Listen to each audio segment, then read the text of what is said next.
isteri kita yang kita duk sayang tinggalkan kita.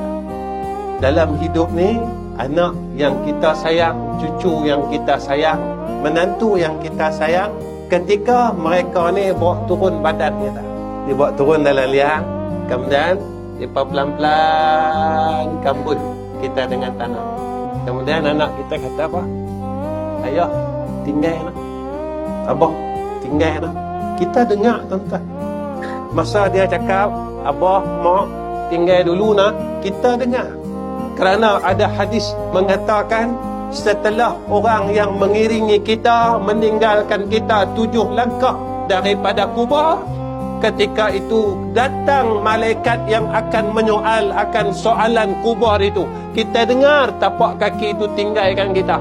Tuan-tuan yang mak dah meninggal dunia, pak dah meninggal dunia, kita masa lepas kita baca talqin kat mak kita, kat pak kita, kita pegang kayu nisan yang sementara, yang belum ada batu nisan. Kita cakap dengan pak kita, kita cakap dengan mak kita, mak, abang balik dulu, mak, kakak balik dulu, mak, ayah, adik balik dulu.